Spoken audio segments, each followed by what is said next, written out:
Voltamos desta pausa de verão com a análise dos treinos livres 1 e 2 na Holanda e, pessoal, preciso ser sincero, fiquei muito desapontado com o desempenho da vermelha. De fato, vimos uma Ferrari em dificuldades nesta sexta-feira na Holanda e no vídeo de hoje vamos entender de onde surgem essas dificuldades. Vamos analisar, é claro, os dois acidentes causados por Lewis Hamilton. Também vamos observar uma ultrapassagem de Leclerc e analisar um pouco os tempos, todos detalhadamente.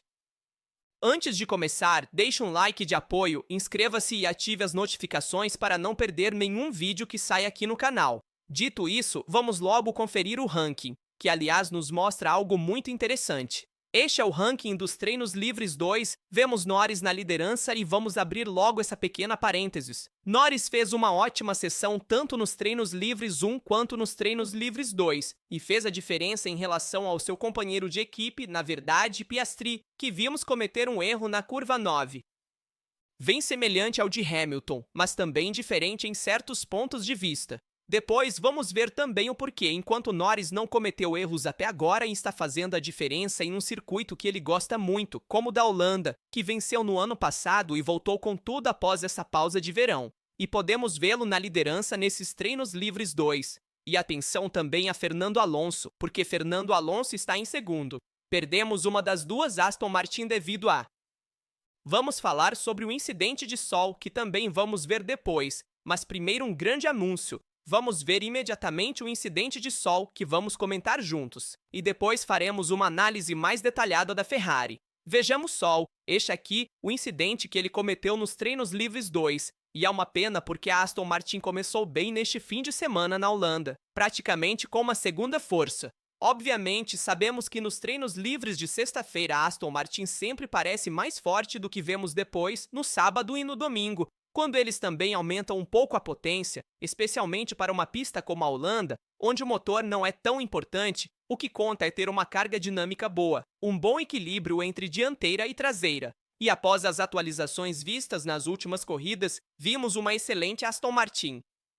Vamos então analisar o incidente de sol, que penalizou seu fim de semana, e ver o que ele errou aqui. Ele chega um pouco largo na curva 3, que tem esse banking que inclina a curva em 19 graus, tornando a curva parabólica. Vemos que ele erra aqui, já entrando muito largo. Perde o controle da dianteira, trava e acaba batendo contra as barreiras. Na frente havia duas Ferrari, de fato. Dá para ver nas imagens a Ferrari de Hamilton e Leclerc que estavam lá na frente. Porém, provavelmente, ele também foi distraído pelas Ferrari.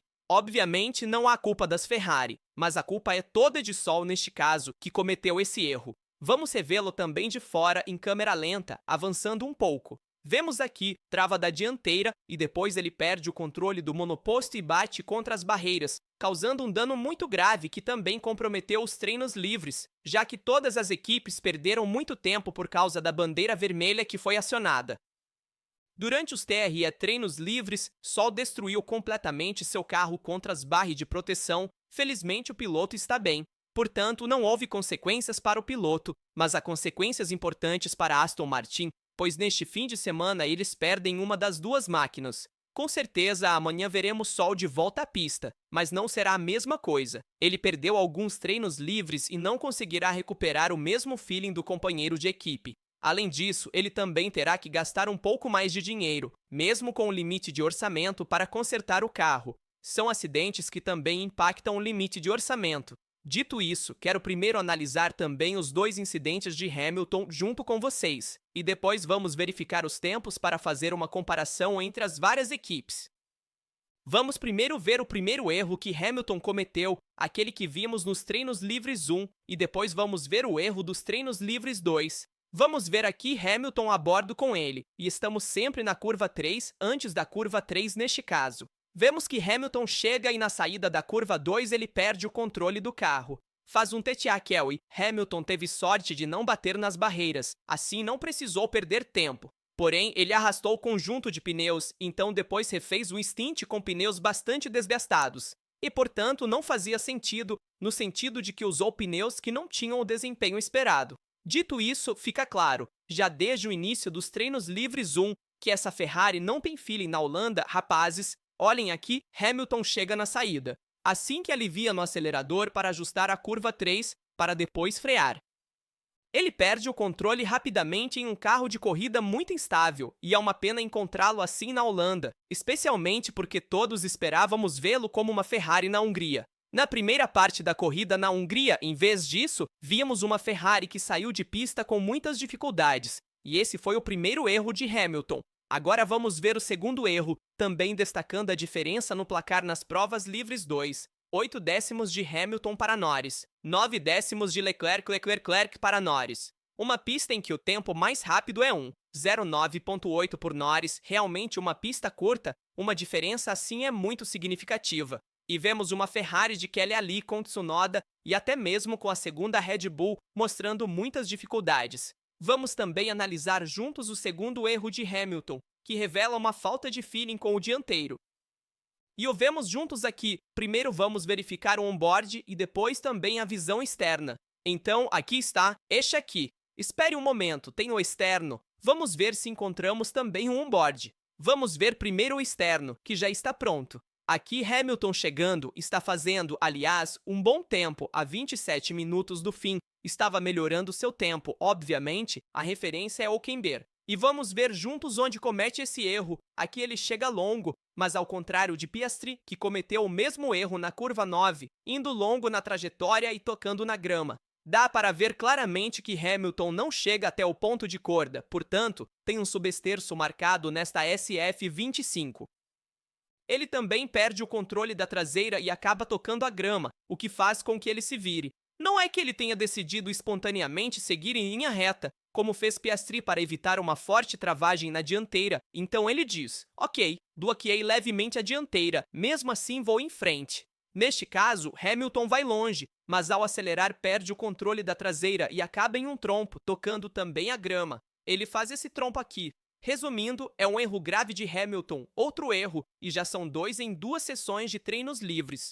Não é pouco e também não é muito tranquilizador para a equipe. A configuração precisa ser refeita, pois na Ferrari, tanto Leclerc quanto Hamilton não estão se sentindo bem com este carro aqui na Holanda. E devo ser sincero, não pensava que encontraria uma Ferrari tão em dificuldade. Com certeza ainda há tempo para tentar modificar o ajuste e se apresentar nas sessões de treinos livres 3, tentando ter mais feeling. Pelo menos agora, vou mostrar a classificação para vocês. O objetivo da Ferrari nesta pista deve ser estar ali com a Mercedes, com Russell, com Verstappen, mas ao invés disso, encontrou uma Ferrari muito difícil, com 3, 4, 5 décimos de diferença, o que até pode acontecer com a McLaren. Mas chegar a estar a 8 e 9 décimos de diferença é demais, na minha opinião. Vamos também ver o impedimento feito por Verstappen e Leclerc. Agora parece que é Verstappen na Red Bull. Vamos assistir juntos. Aqui chega Leclerc. Obviamente, impedimentos nas sessões de treinos livres não são punidos, mas certamente isso bloqueou o monegasco. Vemos aqui que ele não consegue ver, parece que Verstappen realmente não vê nada. Leclerc não o deixa passar neste caso pelo lado de fora e, portanto, precisa passá-lo depois na reta. E também aqui Leclerc certamente perdeu um pouco de tempo neste caso com Verstappen. Vamos também ver 2 episódios-chave que certamente vão determinar, talvez, a classificação. Vamos primeiro ver o de Russell com Piastri, porque aconteceu nos treinos livres 2 e vamos assisti-lo juntos. De fato, vemos que Russell estava voltando para os boxes, havia bandeira vermelha devido ao acidente de Albon, que depois vamos ver juntos. Porém, neste caso, Russell chega aos boxes, vemos que Piastri vira à esquerda e depois vira novamente à direita para entrar de volta. E aqui Russell realmente correu um grande risco de bater contra a parede. Um episódio bastante grave, na verdade perigoso, ousaria dizer, na pista de pit stop. Vamos também vê-lo de fora. Vou mostrar também outro enquadramento onde se vê melhor.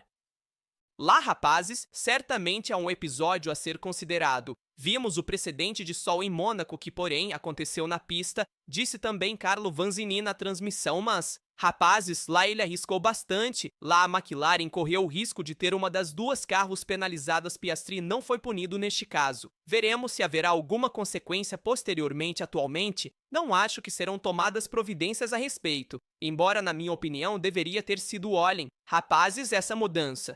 De direção repentina é realmente perigosa, é verdade que estamos nos treinos livres, mas poderia ter acontecido algo mais grave então. Duas posições no grid também poderiam ser justificadas neste caso para Piastri. Vamos ver um pouco o que a FIA decidirá também. Vamos agora assistir ao incidente de Albon, que causou outra bandeira vermelha nos treinos livres 2. Aqui está, chega Albon. Um momento e vou tirar o volume. Quando ocorre o bloqueio, ele vai para frente, entra na brita, toca e a quebra na dianteira. Neste caso, tentou fazer a ré, mas ficou preso na brita aqui. Um grande bloqueio na dianteira e uma pista escorregadia. Uma pista difícil de enfrentar. Vimos muitos erros, vários pilotos. Até mesmo Max Verstappen errou nos treinos livres 1, cometendo um erro ao ir reto, e também Kimi Antonelli cometeu outro erro. Enfim, vários pilotos erraram em uma pista difícil como a da Holanda. E também vimos, atenção, que o clima será bastante incerto. Vimos um clima nublado, pode chover. Na verdade, quase certeza de que vai chover durante o fim de semana. Atenção também às várias sessões, porque se chover entre uma sessão e outra, poderemos ver pneus intermediários, poderemos ver, talvez, pneus de secagem para uma pista com pouca aderência, ou seja, com realmente pouca aderência. E, portanto, atenção também para a corrida, porque se chover a menos aderência, então talvez o desgaste dos pneus seja maior. É necessário fazer obrigatoriamente uma estratégia de 2 paradas. Vamos ver os tempos juntos, que são muito interessantes. Vou acrescentar também os tempos de Alonso, porque ele pode ser um dos candidatos a fazer uma boa corrida no domingo. Estes são os tempos dos treinos livres 2. Sei que são muito importantes, pois nos dão uma ideia de como os pilotos irão enfrentar o fim de semana também, porque nos treinos livres 2 todos vão testar o ritmo de corrida. Todos testaram, a maioria. Os pilotos testaram o ritmo de corrida com pneus médios. Vimos Hamilton fazendo isso com pneus duros, vimos Russell também com pneus duros, porém, digamos, a maioria tentou com pneus médios em particular. Vamos começar pelas McLaren. Norris e Piastri fizeram o ritmo de corrida com pneus médios. Vamos começar com Norris, que fez voltas de 14.8, 14.5, 14.5, 14.9, 15.0, 15.0, 15.0, então um ritmo forte, com máxima de 14.0 e mínima de 15.0, enquanto Piazza, por outro lado, fez voltas de 15.4, 15.7, 15.0, 15.9, 15.4, com um ritmo muito mais lento, ou seja, um ritmo de corrida bem mais lento em comparação com Norris. Não sabemos o peso de combustível, talvez Piazza esteja com um pouco mais de combustível, mas é evidente que ele andou mais devagar e também está em pior situação neste momento do fim de semana em relação a Norris, uma pista como a Holanda. Vamos também olhar para as Ferrari, com Leclerc que fez o ritmo de corrida com pneus macios, ou seja, um composto mais macio, e vemos que ele fez voltas de 14.9, 15.5 e depois 16.9, abortando imediatamente o ritmo de corrida, ou seja, um ritmo muito lento. Temos apenas 3 voltas disponíveis para análise. Além do mais, há muito tráfego na Holanda, ocorreram 2 bandeiras vermelhas, enfim, realmente uma situação não é agradável, digamos, para os pilotos, porque principalmente quem saiu em dificuldades como a Ferrari teve pouco tempo nos treinos livres 2 para melhorar o setup, para testar o passo de corrida. Vemos Hamilton, que andou com pneus duros, ou seja, pneus mais rígidos, 15.4, 15.3, 15.3, 15.0, portanto, o passo de corrida com pneus duros foi mais baixo, no sentido de que ele andou bastante forte mesmo com pneus duros. O problema de Hamilton é que ele teve muita dificuldade na volta seca. Quero dizer uma coisa que não mencionei antes, que a Pirelli trouxe os pneus C2, C3, C4, ou seja, um degrau mais macio em relação ao ano passado. Isso para facilitar a possibilidade de fazer uma estratégia de 2 paradas. Também sabemos que a velocidade na pista de pit foi aumentada de 60 km por hora para 80 km por hora, portanto, isso reduz o tempo de parada de 22 segundos para 19 segundos no total durante o pit stop.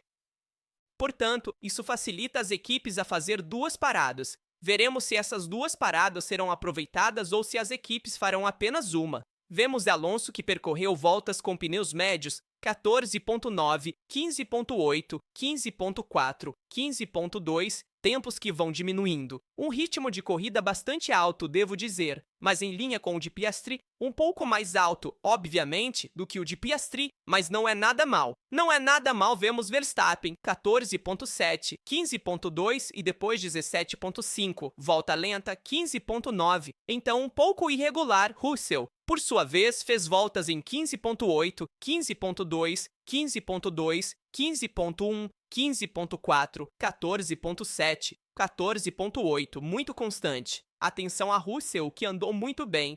Aliás, fez voltas com pneus duros, ou seja, pneus mais duros. Então, resumindo o ritmo de corrida, vimos um ótimo Norris, um Piastri um pouco mais em dificuldades até agora, temos uma excelente Mercedes com Russell na frente, que está até melhor do que Verstappen atualmente, a Mercedes no ritmo de corrida. Parece que Verstappen está bem. Não, tudo bem. Até a Mercedes está bem no ritmo de classificação, porque também vimos o ritmo. Vou mostrar novamente a classificação rápida. Eles estão próximos, mas Russell ainda está na frente de Verstappen. Mas estão lá disputando. Com certeza Verstappen dará aquele passo a mais que esperamos dele. A Ferrari parece estar um pouco mais difícil no momento, atrás tanto da Mercedes quanto da Red Bull e também da Aston Martin. Atenção a Aston Martin que na classificação pode ir bem, vamos ver se confirma isso na corrida também. Com certeza, o ritmo de corrida de Alonso não é tão ruim e quero mostrar também essa classificação. Esse gráfico muito interessante que mostra as atualizações trazidas pelas equipes McLaren, Red Bull, Ferrari, Mercedes e Aston Martin ao longo das corridas deste ano. Vamos ver como a Aston Martin trouxe muitas atualizações desde a Espanha em diante que no final funcionaram. Vimos uma melhora significativa da Aston Martin e um grande crescimento. Na verdade, vemos o crescimento da Aston Martin ao longo das corridas, que continua a evoluir junto com a Red Bull, a Ferrari um pouco mais parada, assim como a própria McLaren, porém a McLaren em parte está numa posição mais vantajosa. Com certeza. Portanto, será interessante ver como será amanhã. Será um dia muito importante para os pilotos, fazendo um balanço geral. Certamente é importante melhorar para a Ferrari e dar aquele passo adiante. Antes de fazer o balanço, quero também ler um pouco o comunicado oficial, este divulgado pela FIA. Vamos falar sobre o Lando Norris. Este é um comunicado sobre um incidente com o carro número 4. Eles erraram o carro porque colocaram o carro do Norris quando era o carro do Piastri. Então, eles erraram o comunicado. Tudo bem, ok.